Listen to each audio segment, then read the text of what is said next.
What's going on, champs and champions? It's FireMonkey here, and the Fortnite Shattered live event happens in around a week, so in today's YouTube video, we'll be telling you everything you need to know regarding this live event, and recording to leaks and everything else, and we'll also be telling you the leaked name for Chapter 7 Season 3. So a decent amount of stuff going on. However, if you don't want to see spoilers and you want this to all be a surprise to you, because there still is a lot of surprises even if you spoil it, then I want to say check in game at 3:30 p.m. Eastern Time today. At 3:30 p.m. Eastern Time today, in your quest menu, a community day tab will open up. We can't see it right here, but it will allow you to actually view a teaser trailer for the Chapter 7 Season 3 live event. Now, it's set to be around like 30 seconds long, I do believe, so it's a pretty decently lengthy teaser, but it will be something that you won't be able to see until it hits 3:30. It's kind of like a special community day prize that Epic Games is doing. With this said, however, let's start off by talking about the pregame lobby for Fortnite Shattered. This is going to be a PvP lobby with music enabled and all this other type of stuff. Now, when I mean music enabled, I mean the fact that it might be similar to like the Rift Tour event, where when we were waiting for the event to actually start, we had some extra Epic Games original music playing on top of everything else,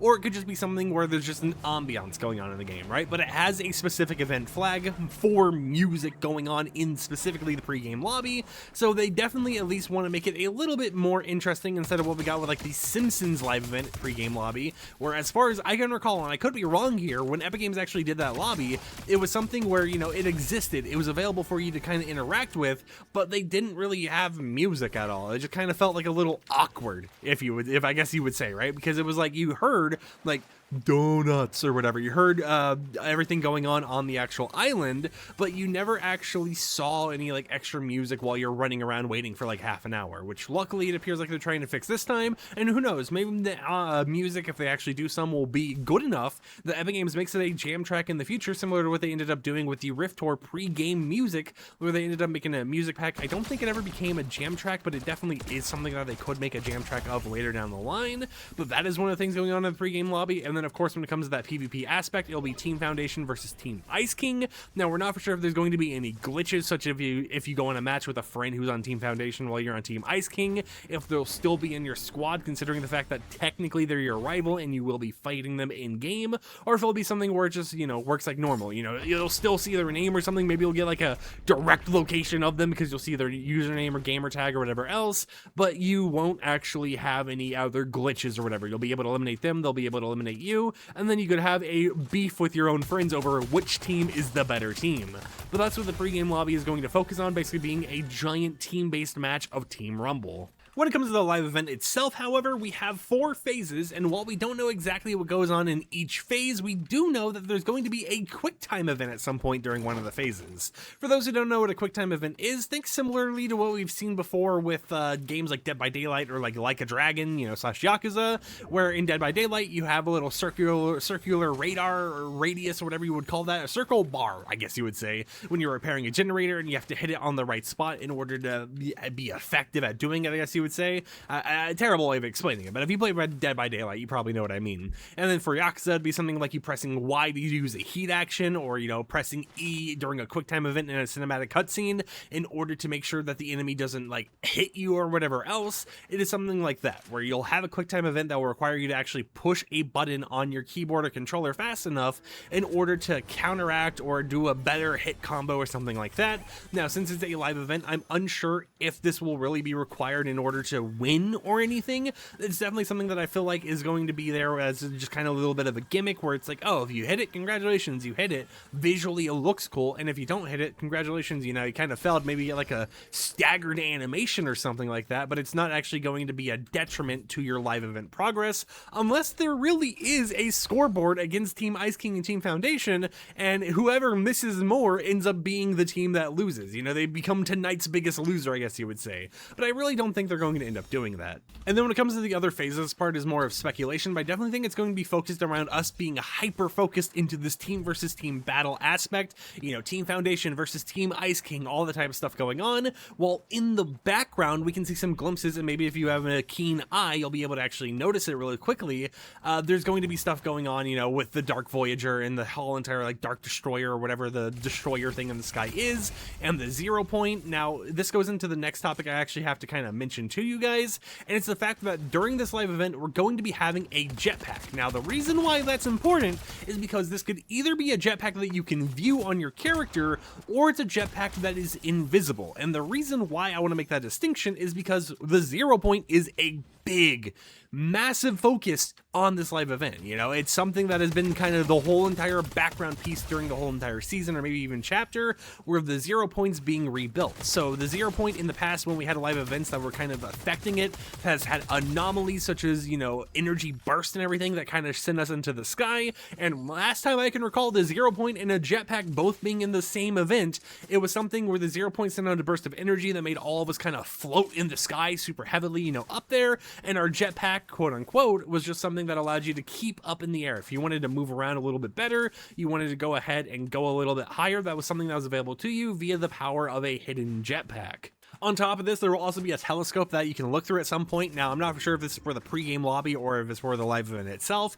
Definitely feels like a pregame lobby thing. What I think is going to happen is that depending on which side you start at, so if you're on Team Ice King, you'll start at like the Frigid Fortress. If you're on Team Foundation, you start at the new Sanctuary. It'll be something where each of those bases are kind of modified and have a telescope on it that when you interact with will allow you to zoom in on specifically the 0 point and the whole entire Dark Destroy. I don't know what it's called, you know, the Dark Voyager's Destroyer thing that is in the sky.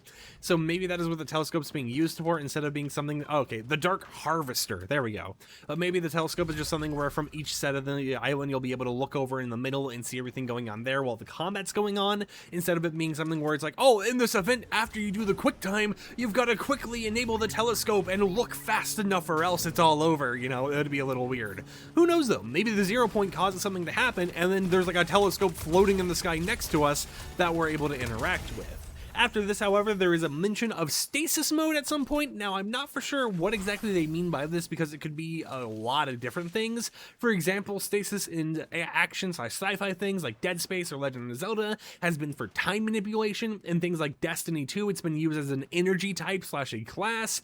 In MMORPGs, stasis levels are actually been used as like difficulty scaling levels. Now, this is for a game like Wakfu, which actually had it as difficulties in dungeons. So there's a lot of different ways for them to go about this. Even in like Ark Survival Evolved, stasis was a background like metric, right? You know, when a player was far away from an area, the area and the dinosaurs there get put in a stasis mode, which is honestly kind of like a time manipulation mode. They're basically saying that they froze those chunks for time manipulation. They don't move or whatever when you're far away from it to prevent it from progressing while you're not there, to prevent, you know, server lag or whatever else. So I wouldn't be surprised if energy or, you know, time manipulation ends up playing a huge part in this live event. And, you know, considering the fact that it would make sense for the 0 point to kind of have these energy disruptions, and we've kind of already seen the type of stuff before, it definitely makes me feel like even though it's all focused on the final showdown, you know, the 0 point and everything, the wording of shattered makes me think that there's something very important here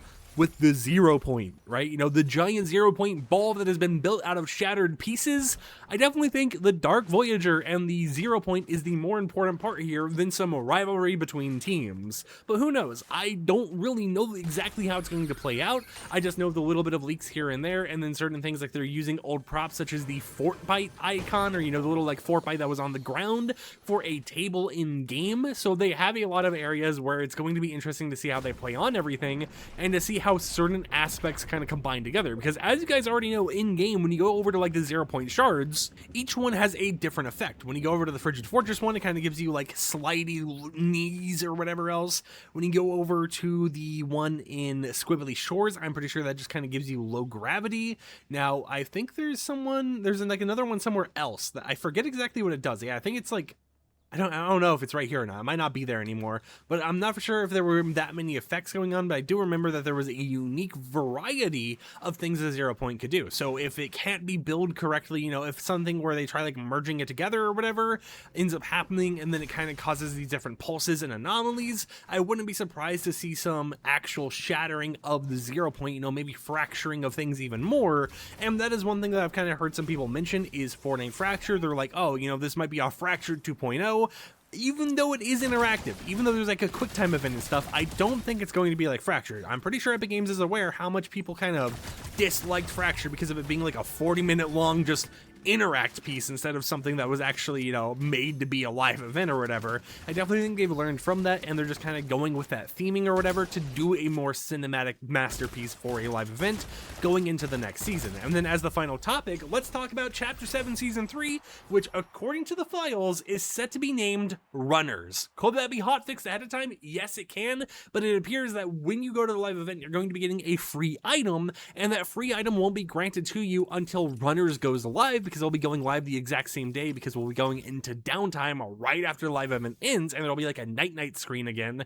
Once you log in during Runners, you'll actually get yourself a free reward, and you'll have this little gift box that says, thanks for going to Fortnite Shattered and playing Fortnite season or Chapter 7 Season 3 Runners. So it's going to be interesting to see what the aesthetic is of that. And in terms of what it actually translates to in other, languages or whatever, we have fugitives, we have frantic collection / frenzied looting, we have messengers, loot rush / loot fever, on the grind / in the hustle, and guardian / keepers, which is odd to see how different it is in each language, but maybe one of these names go into the theming of the actual season, and then when the season comes out, it has a different name that combines fugitives, runners, messengers, loot rush, in the hustle, on the grind, guardians, keepers, all into one massive bubble. Until next time, however, I hope you champs and champions enjoyed today's YouTube video. Hope you're excited for the live event. If you are, consider subscribing and support the content I create, and I'll catch you guys next time with another upload. So until then, peace out.